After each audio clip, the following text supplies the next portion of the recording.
Hello everybody, class 9 की worksheet आ गई है बेटा। वर्कशीट है साइंस की, वर्कशीट नंबर 22, 24 अगस्त 2020। हम लोग पढ़ रहे थे सेल ऑर्गेनल्स यानी सेल के parts, fundamental unit of life यानी कि सेल से ही। जिज्ञासा दीदी, what is protoplasm, how does a cell perform various life processes? Gyan, as we know that every cell has at least 3 features in it. 3 part तो एक सेल में होते ही होते हैं। सबसे पहला पार्ट होता है प्लाज्मा मेम्ब्रेन, जो कि उसको बाहर से कवर करके रखता है। दूसरा होता है न्यूक्लियस, जो कि उसके अंदर बीच में होता है। और साइटोप्लाज्म, जो कि उसके अंदर फ्लूइड भरा होता है। The fluid inside the cell that is covered by plasma membrane is called cytoplasm. जो प्लाज्मा मेम्ब्रेन के अंदर फ्लूइड सेल के अंदर जो भरा होता है और उसको कहते हैं cytoplasm. Cyto is cell, plasm is plasma. Apart from nucleus, there are specialized very minute structures present in cytoplasm called cell organelles. Nucleus के अलावा और भी बहुत सारे ऑर्गन्स होते हैं छोटे छोटे, जो स्पेशलाइज्ड होते हैं। स्पेशलाइज्ड मतलब जिनका कुछ न कुछ स्पेशल फंक्शन होता है।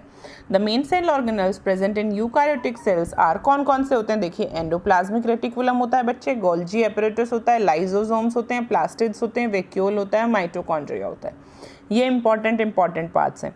ईच सेल ऑर्गेनल, हर एक सेल का part, carries out some crucial and specific functions, कुछ इंपॉर्टेंट फंक्शंस को कैरी आउट करता है, like production and storage of proteins, जैसे कि बनाना प्रोटीन्स को और प्रोटीन्स को स्टोर करके रखना। लिपिड्स एंड एनर्जी, लिपिड्स को स्टोर करके रखना। एनर्जी, वेस्ट डिस्पोजल, अब जो कूड़ा बन गया है जैसे घर में डस्टबिन होता है, ऐसा भी कोई काम करते हैं cell organelles. The living part of a cell, जो लिविंग पार्ट होता है सेल का, यानी कि जो जीवित पार्ट है सेल का, इंक्लूडिंग जिसमें क्या क्या है, साइटोप्लाज्म, न्यूक्लियस और ऑर्गेनल्स, इन सबको मिलाकर कहते हैं प्रोटोप्लाज्म। तो प्रोटोप्लाज्म क्या है बच्चे? Cytoplasm plus nucleus plus cell organelles, ये सब कुछ मिलाकर होता है प्रोटोप्लाज्म। प्रोटोप्लाज्म बड़ा होता है, cytoplasm is only, cytoplasm is the fluid that is covered by plasma membrane, और cytoplasm plus nucleus plus other organelles makes protoplasm. तो protoplasm is a big thing.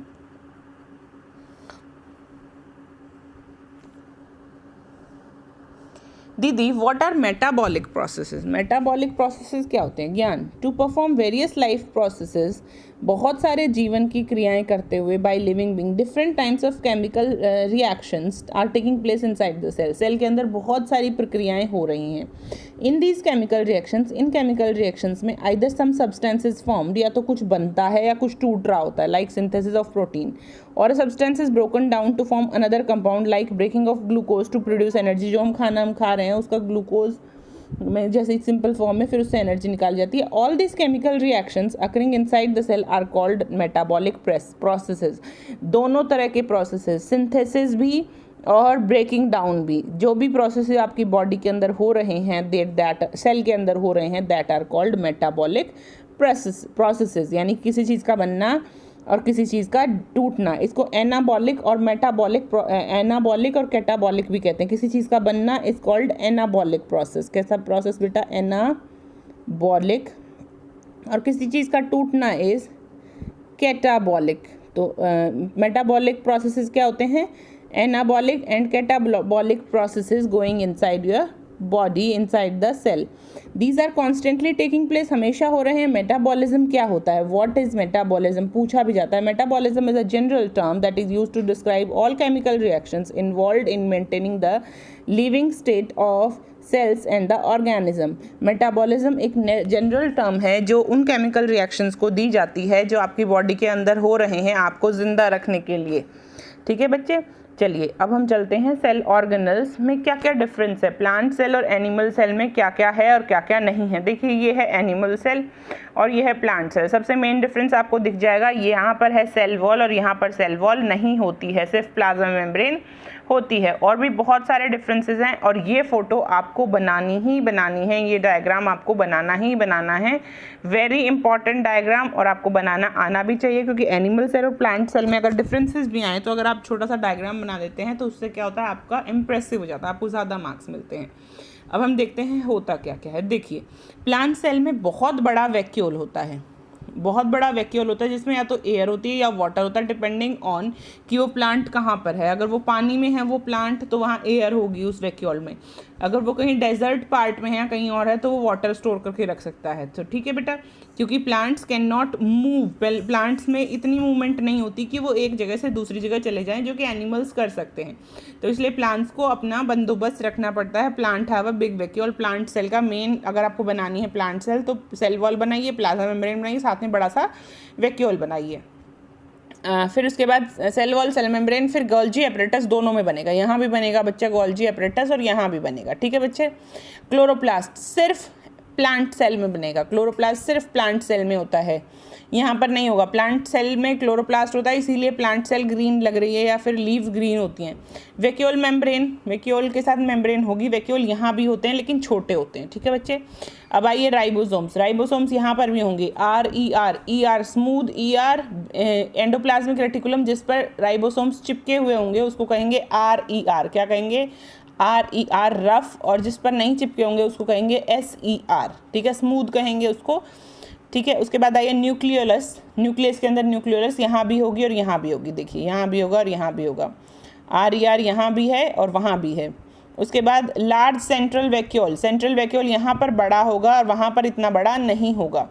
यहाँ पर अमाइलोप्लास्ट होगा। अमाइलोप्लास्ट क्या होता है? स्टार्च के ग्रेन, खाना स्टोर करके रखने का एक प्रोसेस होता है प्लांट्स का, जिसमें जहाँ पर स्टोर करके रखा जाता है उसको कहते हैं अमाइलोप्लास्ट। माइटोकॉन्ड्रिया दोनों जगह होंगे, यहाँ भी होंगे और यहाँ भी होंगे। साइटोप्लाज्म दोनों जगह होगा, यहाँ भी होगा और यहाँ भी होगा। ठीक है बच्चे। ये ज़्यादातर पार्ट्स हैं, जो पार्ट्स यहाँ पर मिसिंग है देख लीजिएगा, लेकिन लगभग सारे ऑर्गन सब में हैं। सिर्फ प्लास्टेड्स या क्लोरोप्लास्ट प्लांट सेल में होता है extra. Cell wall plant cell में होता है एक्स्ट्रा। ठीक है बच्चे, ये चीज़ें यहाँ प्लांट सेल में एक्स्ट्रा होती हैं। प्लांट सेल में बड़ा वैक्यूल होता है। चलिए दोनों डायग्राम्स आप बनाएंगे बहुत ध्यान से। चलिए सबसे पहला question, draw neat diagram of plant and animal cell and label its important cell organelles. लो जी, इन्होंने सुन ली हमारी बात, they have already heard to it. इन्होंने कहा है बहुत सुंदर सुंदर फोटो बनाइए, they are suppose to draw diagrams of plant cell and animal cell. बहुत ध्यान से बनाइएगा, बहुत सुंदर तरीके से बनाइएगा अगर आप प्लांट, ये क्योंकि ये आपको कई सालों तक बनानी है प्लांट सेल और एनिमल सेल। चलिए, what are metabolic processes, give one example. बहुत सुंदर तरीके से एक्सप्लेन किया हुआ है, ये पूरा पैराग्राफ आप लिख सकते हैं।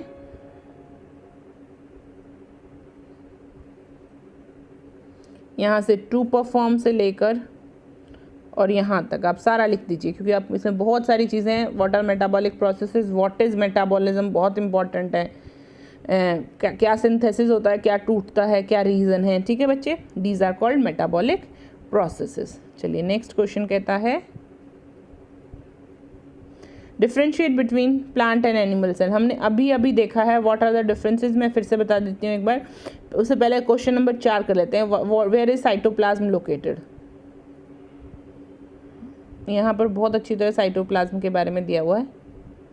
Fluid inside that is inside the cell that is covered by plasma membrane is called cytoplasm. आप डायग्राम में भी साइटोप्लाज्म दिखा सकते हैं, क्योंकि दोनों डायग्राम्स में साइटोप्लाज्म अच्छी तरह दिया हुआ है। देखिए यहाँ पर लिखा है cytoplasm in case you can see, और यहाँ पर भी लिखा है cytoplasm in case you can locate this. ये देखिए, ठीक है बच्चे, आप डायग्राम में भी दिखा सकते हैं। Now we are suppose to listen कि कौन कौन से डिफरेंसेस होते हैं। तो मैं आपको एक स्लाइड दिखा देती हूँ जिसमें आपको बहुत सारे डिफरेंसेस मिल जाएंगे, differences between plant cell and animal cell. Give me a moment.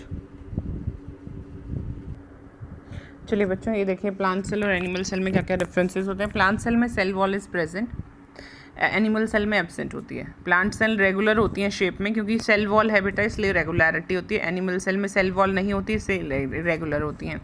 Larger than animal cell, normally plant cells जो होती हैं एनिमल सेल से थोड़ी बड़ी होती हैं। प्लास्टिड्स होते हैं, क्लोरोप्लास्ट वगैरह होता है, वो प्लांट सेल में होता है, एनिमल सेल में वो एब्सेंट होता है। उसके बाद परमानेंट और बड़ा सा वैक्यूल होता है इसमें, जबकि यहाँ पर ऐसा नहीं होता है, छोटे छोटे टेम्परेरी वैक्यूल्स होते हैं एनिमल सेल में। सेंट्रियोल एब्सेंट होता है प्लांट सेल में, जबकि एक सेंट्रियोल प्रेजेंट होता है एनिमल सेल में। सेंट्रियोल का काम क्या होता है? सेंट्रियोल का काम होता है बेटा सेल डिवीजन में काम आता है एनिमल सेल्स में, प्लांट सेल्स में ये एब्सेंट होता है। आई होप ये सारे डिफरेंसेस ओके हैं। अगर आपको कोई डाउट हो तो पूछिएगा। मिलते हैं अगली वर्कशीट के साथ, लेकिन आपको ध्यान से दोनों डायग्राम्स बनाने हैं of plant and animal cell. That is very important because plant and animal cell दोनों के डायग्राम्स आपसे पूछे जाते हैं।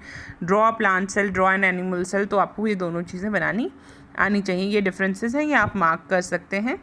ठीक है बच्चे, चलिए मिलते हैं अगली वर्कशीट के साथ। तब तो पढ़ते रहिए, पढ़ाते रहिए और साइंस ध्यान से पढ़िए क्योंकि science is an important subject and अगर आप कुछ करना चाहते हैं साइंस से रिलेटेड आगे